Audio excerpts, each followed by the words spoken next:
Hello and welcome to part 3 of our do-it-yourself garden design video series showing how to create your own custom landscape design using the Inland Valley Garden Planner website.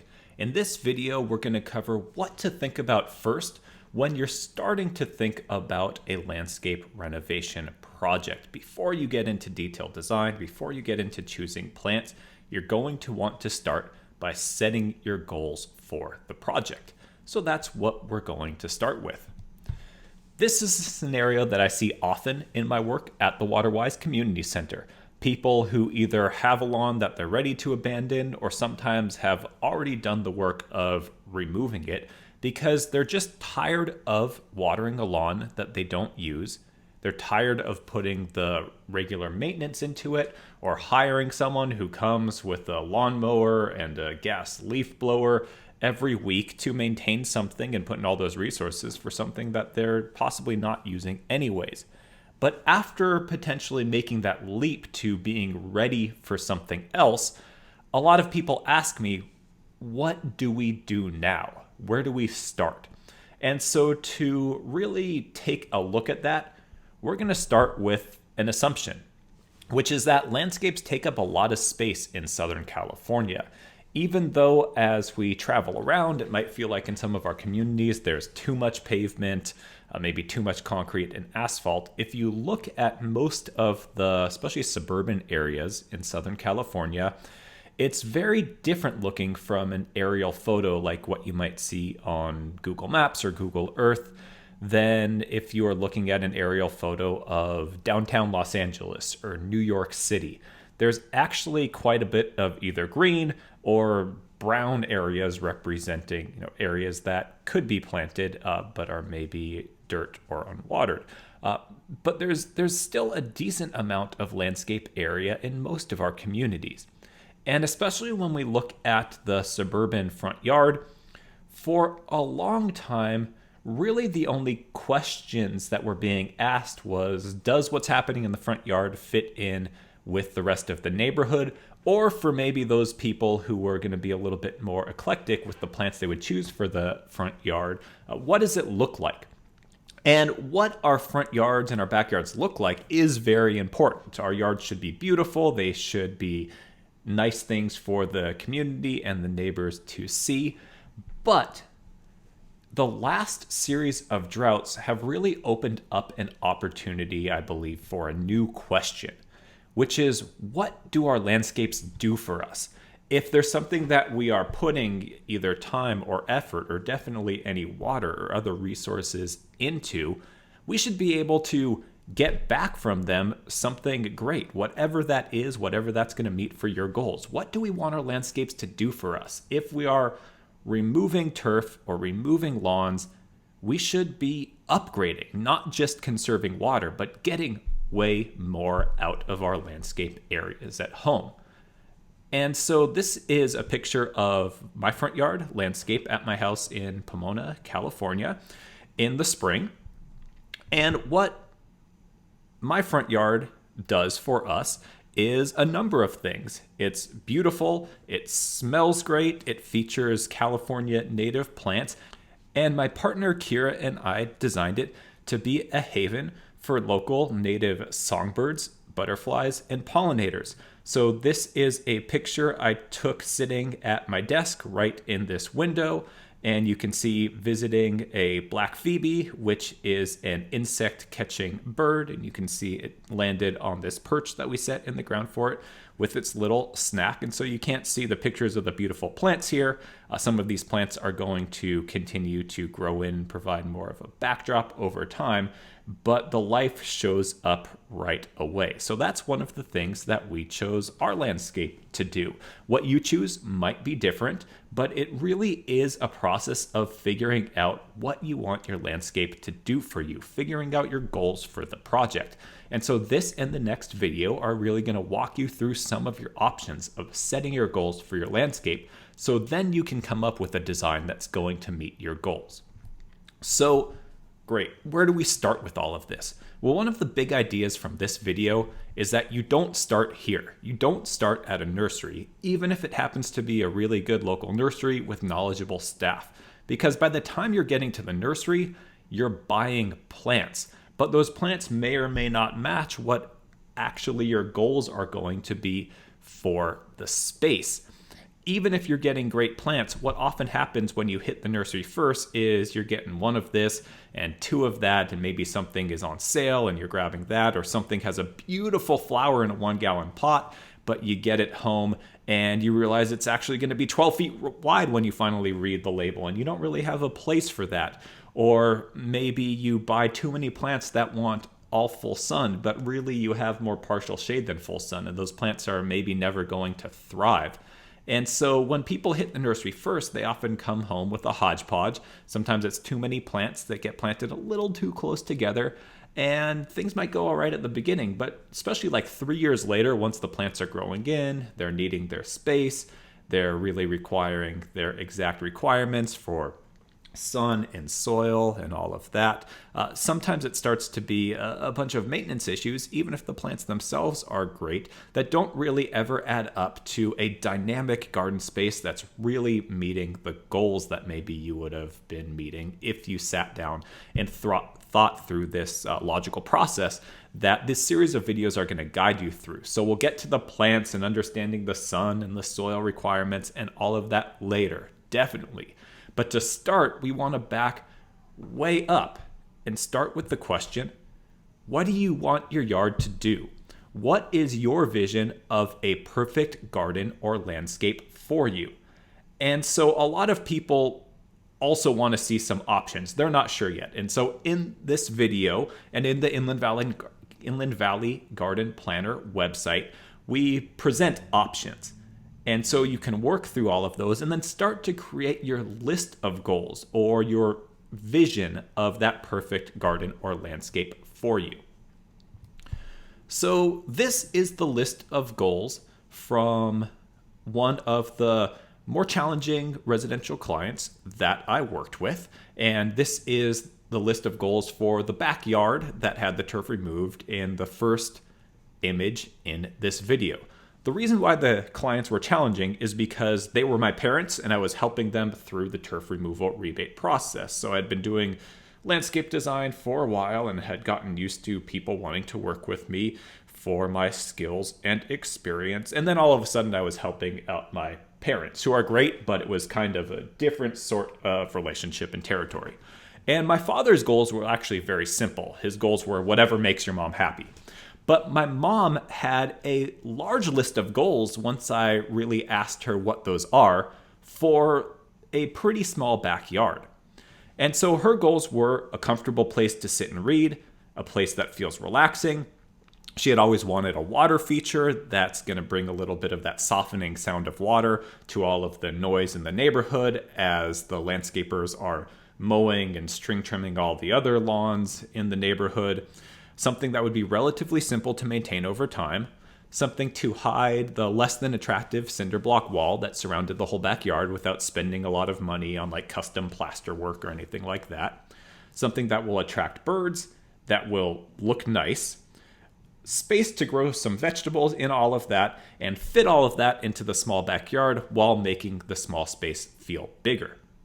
And that long list of goals can be accomplished, even in a small space, through the logical process of setting goals and then coming up with a design that meets all of those goals. But it's never going to happen if we hit the nursery first and start buying plants that catch our eye, even if they're great plants, not the plant's fault.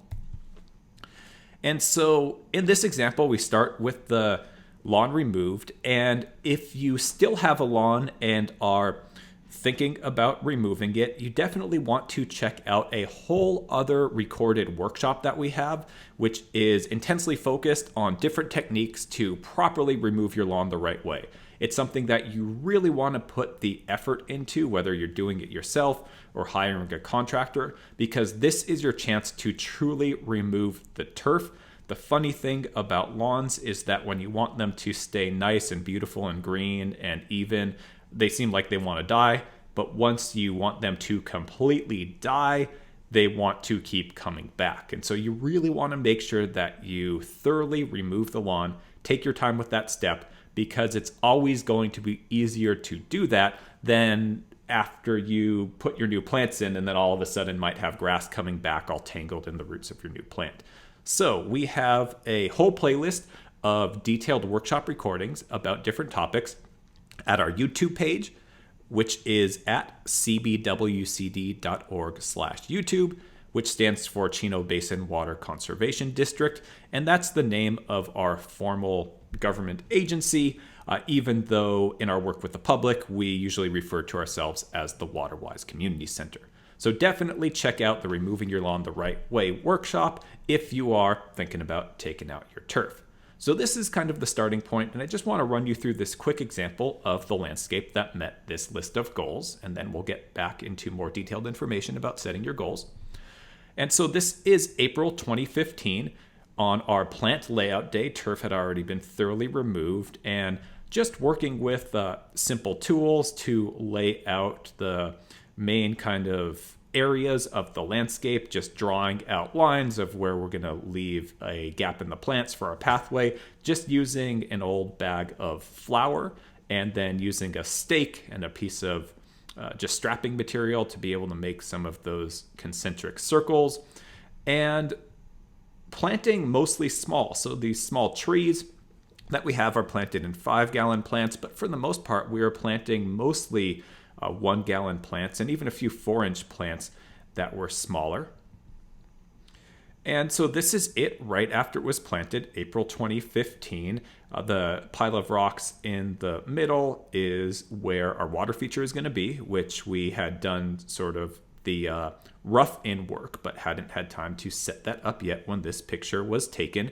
And it's usually at this point in time where people take a look at their new landscape and they think, oh my gosh, it's just mulch and some tiny little plants, and I should have put plants in that were way bigger. I should have bought way more plants and put them closer together. And if you went through this process that we're laying out, researched your plants, know how wide they're going to get over time, resist that temptation. Because what happens if you do that is that it might look a little bit better day one, but in 6 months or certainly a year, certainly 3 years down the road, things are going to be way too overcrowded and you're going to have all sorts of problems. So gardens grow. It's going to look pretty sparse if you plant things at the correct spacing and plant small, which is always the better way to go. Plants are going to be cheaper. Plants are going to generally grow faster when you plant in smaller, usually 1-gallon pots. And so here it is, April 2015, and this is 6 months later in October of that same year. So the plants got growing. And depending on the plants that you are planting in your soils, they may or may not grow quite this quickly, but things come along. And in most landscapes, after 6 months, there's been significant growth, and in 1 year, it's really starting to feel like a garden. And then things will continue to grow. And so here is the landscape that met all of that list of goals. We have our water feature and the sound of water here. We ended up choosing a overall pretty simple California native and Mediterranean climate plant palette for this area. And to fit all of these things in, we created a pretty simple meadowy space using that one repeated grass-like plant, foothill sedge, sometimes called Berkeley sedge, and then all sorts of different accents mixed into it. So here's the bench that's slowly starting to be shaded by the shrubs that we planted that are going to be pruned up into small trees over time. And here's the place to sit and read. And you can see this yard is very narrow. So by very carefully deciding where our different features are going to be, where the place to sit and read is going to be, where the water feature is going to be, we could use them to sort of create a sense of little separate spaces in the yard, and then the meadowy surround kind of ties it all together. Farther around the side of the house, where the yard gets even a little bit narrower, there is room for the one vegetable bed. So you can see looking back through the landscape at a lemon tree, which was one of the 2 existing trees in the backyard. So we saved both of those because existing trees are really valuable things, and this lemon, even though it's very old, continues to be quite productive. And you can see here, going into a couple of years later, the Mediterranean tough bearded irises are starting to really show some nice color. Here is a cell phone picture my mom caught of a falcon in the neighborhood. So this is Van Nuys, Los Angeles area, San Fernando Valley, Southern California. And even with just a clean source of water, the local wildlife is going to come by. And normally in the average suburban yard, that's all going to be beneficial wildlife, like falcons that we might want to support. You generally don't need to worry too much about larger critters showing up. And so here you can see some of the seasonal pops of color.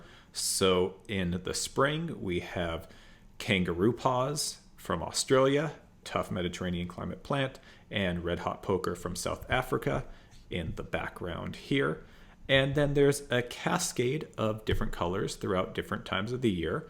So this is earlier spring, where you can see the purples of lavenders and the bearded irises just coming in, and the Mexican or Santa Barbara daisy in the background, but also this textural green meadow, which creates a sense of calm in the space, which was one of the goals, a nice relaxing place to sit throughout most of the year. And you can see in the background, this is the vine that has started to grow in, creeping fig to cover the wall. And in some areas it just took off, and in some areas in the first few years it was a little bit slower. This area gets western heat in the afternoon, so it can be pretty harsh for the vines to get going, but it's continued to grow in over time and is now almost there. And so this is it. April 2019. And so this is a number of years later where things are still looking good, still easy to maintain. And if we had given into that temptation to plant way more plants right away, then it would have been really overcrowded. And in fact, even with the planting density we did have over time, we did remove a few plants to really keep this meadow growing in a nice direction. And so that was just one example of a landscape that met the goals for that particular project. But it's all about what you want your yard to do, and figuring out what your vision for a perfect garden or landscape is for you or you and your family. Design doesn't need to be a mysterious thing when we talk about landscape design. Design is really a tool to help you get to your goals for your landscape project. Design is a system. You don't need to be super creative. You don't need to be a genius. Design can be just really a very straightforward process of setting your goals and then following the steps that we're going to present to make a well thought out plan, and then taking the steps to accomplish your goals. Because while water conservation should be one of the goals if we're talking about landscape redesign in Southern California, we want to be doing more than that. So what we're going to be presenting, and the whole philosophy that we have at the WaterWise Community Center, is not that we need to move in a direction like this. And this person may have had all of the right intentions when they set about removing their lawn. But we're not talking about seas of gravel and a few succulents here and there, because while those landscapes are going to use less water, they're also going to accumulate a lot of heat. They're going to reflect it back in the evening. They're going to make a very undesirable microclimate around the house, and they're not going to be beautiful things to look at for the neighborhood. They're not going to provide homes for pollinators or birds. They're going to miss most of the goals for what we want to do around our houses, in our front yards, in our backyards. And so what we are going to be talking about are beautiful gardens of California native or WaterWise plants. And one of the big ideas from this video is that as we think about our options for WaterWise landscape renovation projects, that conservation's part of it, but it's about so much more. California native and WaterWise landscapes just do more for us than the traditional landscapes that they are likely to be replacing. They are beautiful. These are some of my favorite California native plants, most of which, after they're established, so after they've been in the ground for a year, maybe two, only require watering during the dry season if it hasn't rained once every 3 weeks to a month or so. And when they do get watered, it's going to be a deeper watering than the infrequent waterings or than the frequent waterings of a lawn. But in general, they're likely going to be saving 60% of the water or more compared to a well-watered landscape. And if water conservation is really a high priority, depending on the plants you select, you can easily be using even less water than that. As opposed to lawns, which really have a big environmental negative impact in most cases, whether it's from the total amount of water they need, from the fertilizers which might run off during the rainy season, or just from the gas-powered lawn maintenance equipment, which is highly polluting because those engines don't have the same requirements as like car engines with catalytic converters.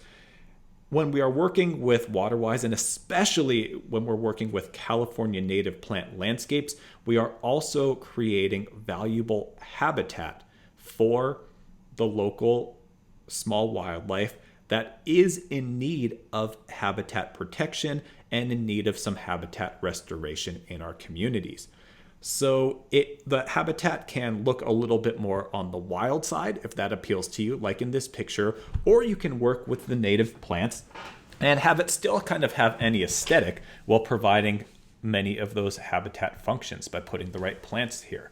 And so you can see here a picture from my yard with a native bee coming to a California native, Allen Chickering sage. And native bees really need a lot of support from us these days, and they don't sting. So it's something that you don't need to worry about inviting the native bees onto your property. Or butterflies, in this case, an adult monarch butterfly investigating a native penstemon for nectar. And you might be lucky enough to end up with something like this, a hummingbird nest in a coast live oak tree. In our communities, it truly is, if you build it, they will come. Even if it seems like you're in a dense urban area, it is amazing how much life will show up if you simply plant a garden of California native plants. And there's lots of other things you can do to help support habitat if that's one of your goals. And we'll be talking more about that later in the series of videos. But all of this together, the beauty, especially the habitat, come together to make our native and water-wise gardens more enjoyable places to live and for a lifetime of learning. And so it becomes a whole very different way of living on a property versus a house that's surrounded by lawn. Because when you have a lawn, it's a lot of work all throughout the year to try to keep this like static picture where you're doing a lot of watering and mowing all of the time, and the ideal lawn never changes throughout the seasons. And it's a ton of work in Southern California, and in many cases kind of a losing battle to try to keep that static picture of a landscape that's really not at all adapted to just where we live.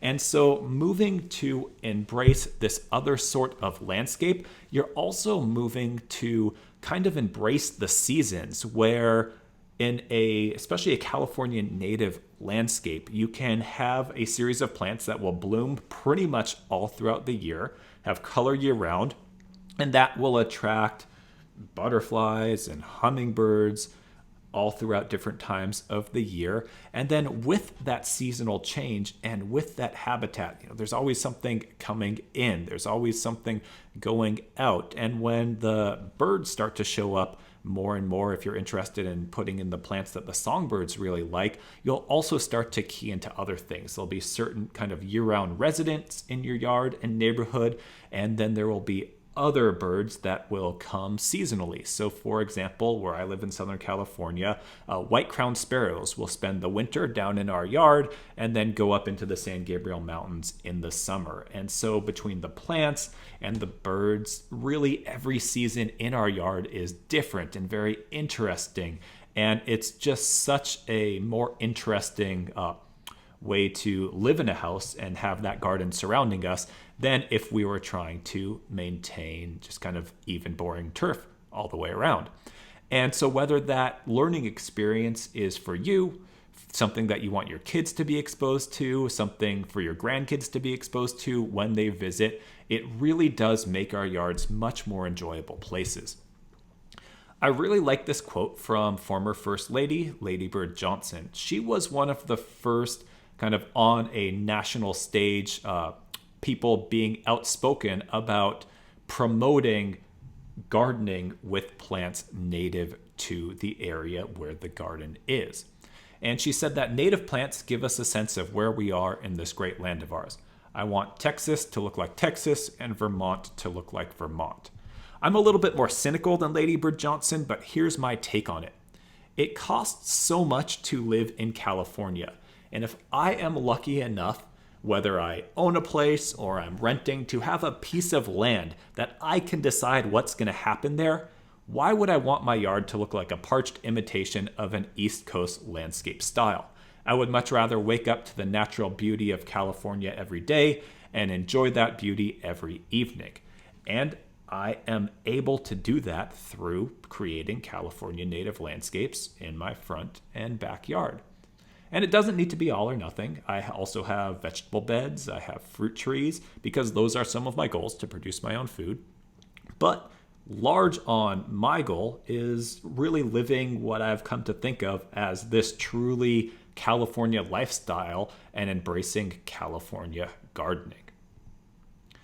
Another goal is resource conservation. I mean, that is something that might not be the primary motivation for some people, but these landscapes really do make a difference. Most native gardens are only watered deeply once every 3 to 4 weeks in the summer after they're established. Usually for the first year or so, they're going to be getting a deep water once a week. But even that deep water once a week is going to have immediate water savings versus a well-watered lawn if it's being watered appropriately. And so you can see here, this is the north side of my house, and this has California native strawberry and some grasses, and this looks pretty lush. But these are low water plants adapted to that kind of shadowy north side of the house and underneath the eaves. So this area gets very, very little water. Additionally, it gives your cat something interesting to look at. There's just so much going on right outside your windows, and it really, truly does make a difference for the domestic members of my household. But also, my partner and I just see so much going on right outside the window. Our best bird watching actually normally happens when we are inside, because the birds do come around when we're outside, but they are much more comfortable when the humans are inside. But we built our design so out all of our windows, and then choosing some in particular, it's just a perfect setup to get glimpses of birds coming to bird baths and all that sort of stuff. And so as we start to think about our goals, we want to ask ourselves, what are we designing for? And there can be many different ways you answer that for yourself, but I tend to think of that answer kind of in two parts. We're designing for people, and we're designing for the planet. And these days it's also kind of intertwined, because we're becoming much more aware as a society that designing for the planet is also really good for people in the long term.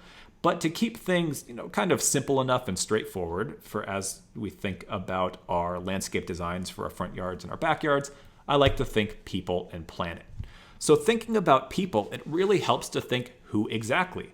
Are kids part of the concern for the design? We might design a little bit different, making sure there's a play place for the kids. Maybe you do still want a small lawn for the kids, but then how much lawn do you actually need for that?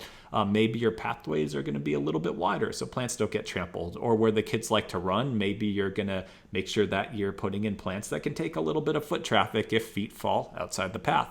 Are you thinking about elderly people if you don't get around as well as you used to, or maybe you have a parent or a grandparent in a wheelchair that visits? That's definitely going to impact your choices, especially for things like pathway materials.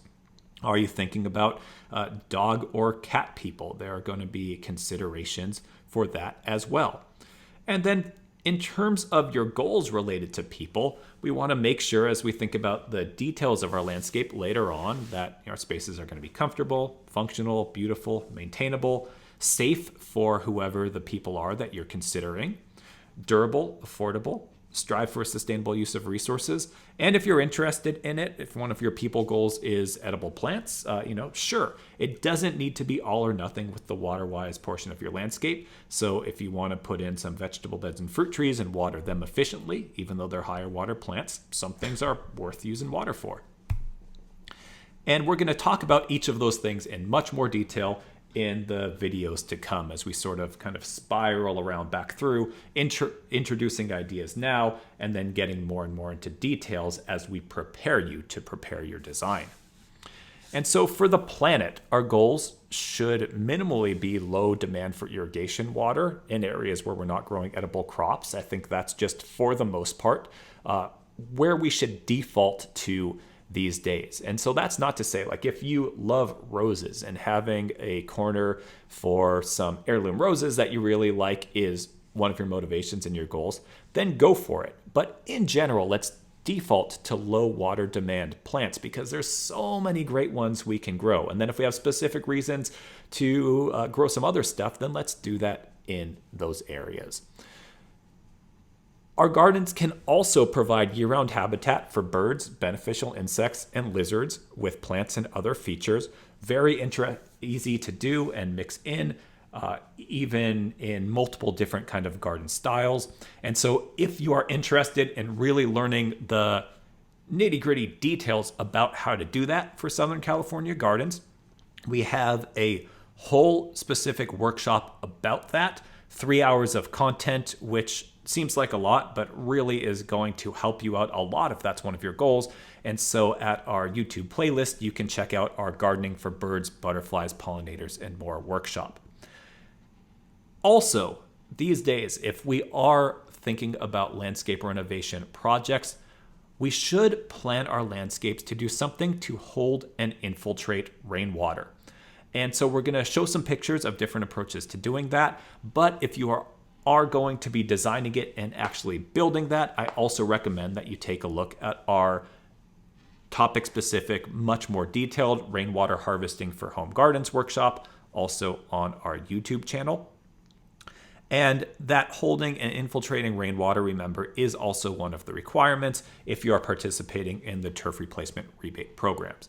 And then in addition to those, it also helps for us to realize that we're providing ourselves with those educational spaces that help connect us all to the wider world. I mean, there's no substitute for once in a while actually taking a drive up into the mountains or to the desert and actually immersing ourselves in nature. But the reality is that for most of us, we're not going to be doing that every day, or maybe not even every year. And so building these spaces, which are not replacements for getting out into the wild world, but contribute some of that experience to us and let our kids and our grandkids grow up with that experience a little bit on a daily basis, can be so enriching for our lives. And so with these considerations, it's time for you to start thinking about what your goals are for your new garden space. And in the next video, we're going to present part 2 of setting your goals, which is going to be presenting different features to consider for your garden. And so it'll be almost like a list of things that you can consider and kind of think, yes, I want to include that, take some notes, or no, maybe that's not for me. So join us in our next video, which will be part 4 of our video series.